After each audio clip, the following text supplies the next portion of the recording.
Economics is the study of how society manages its scarce resources. The 10 principles of economics are introduced here to give you an overview of what economics is all about. In 2011, the per capita national income of the US was $48,000 while that of Mexico was $9,000. China's per capita national income was $5,000 and Nigeria's was $1,200. People living in high-income countries own more TVs and automobiles, enjoy better nutrition, health benefits and longevity. Living standards have also significantly changed over time. The US saw its incomes rise by 2% per year, which means it doubled every 35 years. As a result, its average income grew 8 times over the past century. What explains the income gap among countries and the gap between the past and present? The answer is surprisingly simple. Changes in people's living standards come from differences in productivity. In other words, it results from differences in ability to produce goods and services per unit of labor input.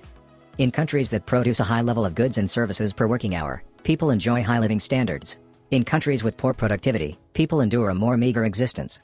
Likewise, the increase in productivity in a country determines the growth of average income of the people living in that country. There is a clear correlation between productivity and living standards, but people are often confused.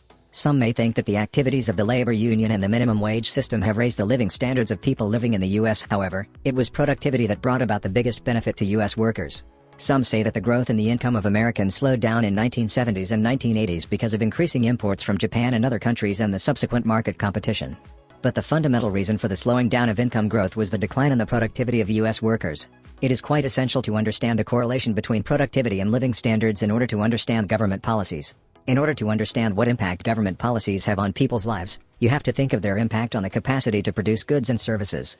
The best policy to boost the standard of living is to raise productivity.